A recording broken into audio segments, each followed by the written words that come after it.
am so happy to be here with one of Philadelphia's most beloved ambassadors for the arts community, Gerald Veasley. Hey, Hi. Gerald.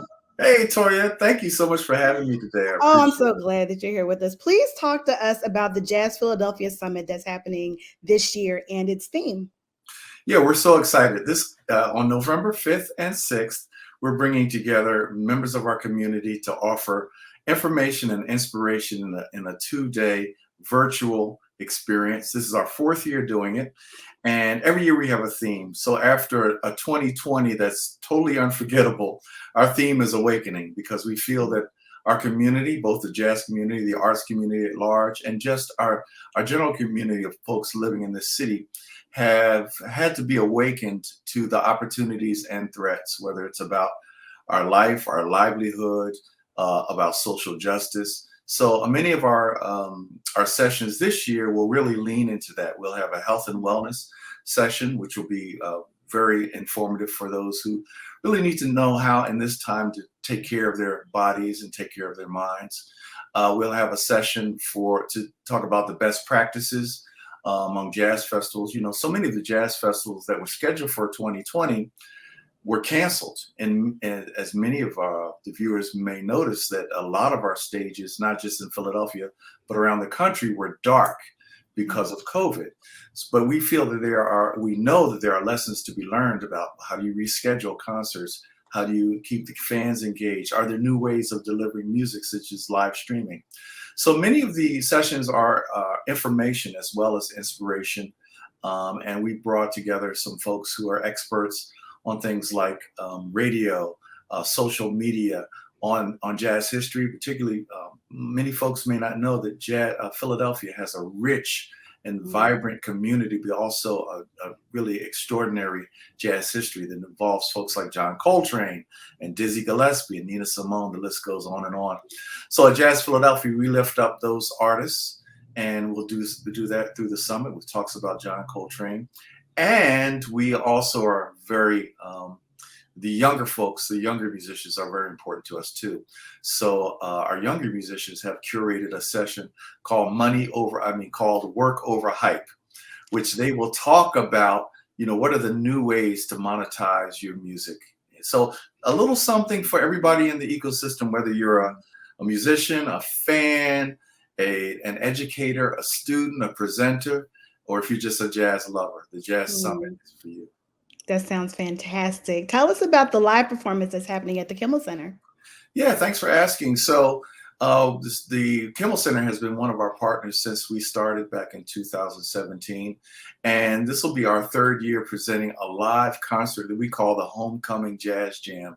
Cool thing about the Jazz Jam, it's absolutely free.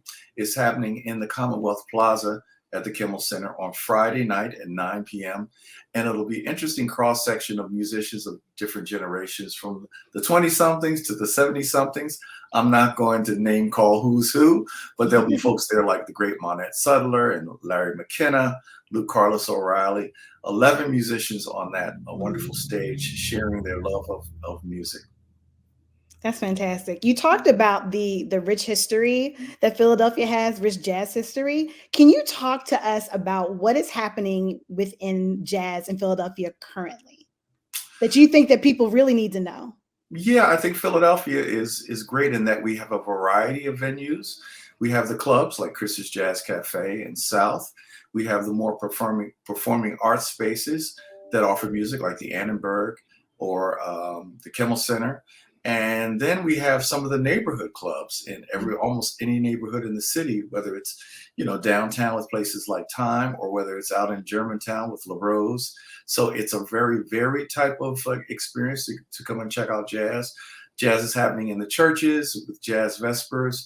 Jazz in the spring and summer, of course, is happening outside. So many folks may think that, jazz is hard to find, but if you go to our website, jazzphiladelphia.org, you can look at it as a resource to know what's happening in terms of live performances.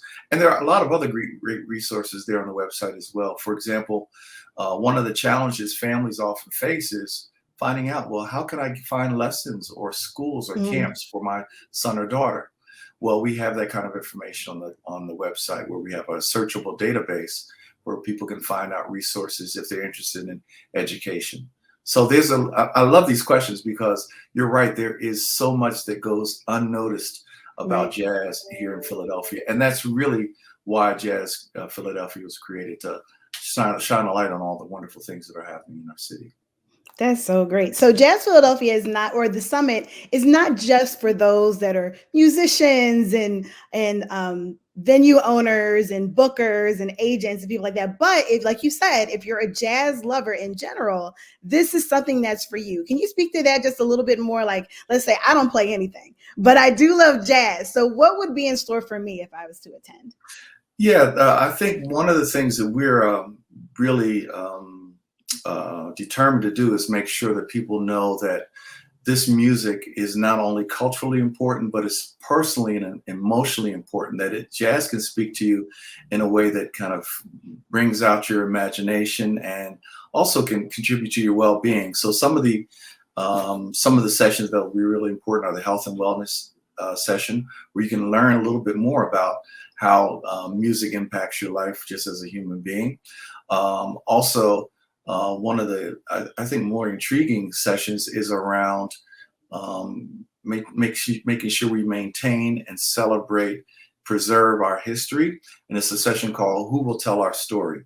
We brought together some archivists and historians to talk about a wonderful project where they are reaching out to the public to say, hey, tell us your stories. You know, your father or your mother may have some artifacts, relate old programs or pictures or albums. And so this is that particular project is a whole community project to bring jazz lovers involved, to share the information that they might have about this rich history, because the history is still being unearthed. So the public can help in that regard too. That's great. Who is the keynote speaker? I know who are a couple of the speakers that are going to be joining the summit this year. Oh man, we have some fabulous speakers. Victor Wooten, who's really one of the more Yes. inspiring musicians in the world. Mhm. He'll be kicking things off with a keynote conversation that is tied into his book, The Spirit of Music. Okay. And closing the summit will be my good friend Kirk Whalen with a closing inspiration. Oh. Yeah. So we try to have a healthy dose of inspiration and Mhm. information. And also Renee Marie, a celebrated vocalist, Mm. five-time Grammy winner. Wow. She is going to talk about the connection, and the audiences will love this. What is the substance of the connection between audiences and artists? Because I Mm. think, and to your question you asked earlier, often audiences don't realize how important they are to us. So she'll talk about that connection in a session called Bringing the Kitchen to the Stage. I love that title. I So do. lots I of love it stuff, too. lots of information. And it's 2 full days of sessions this coming Friday and Saturday, November 5th and 6th. We start at 9 a.m. There's networking opportunities. We end about 5 p.m. And then on Friday, you can go down to the Kimmel Center and check out live music. And this is all virtual, so you can tune in from your kitchen, you can tune in from your dining room, you That's a tune in great from point. work, and all Yep. those kinds of things. You don't have to go anywhere, And and you can learn. that you can learn. And if once you register, if you miss a session, we'll have them recorded. So you can also check it out there. And the most important point I want to make is that even though we're a 501c3 and we're always looking for funding, this is a pay what you will event. Wow, So no one will be turned away because of their inability to pay. that's fantastic. Gerald, thank you so much for joining us today. Oh, Toya, thank you so much. You're the best. Thank you. Gerald, thank you for that jazzy interview.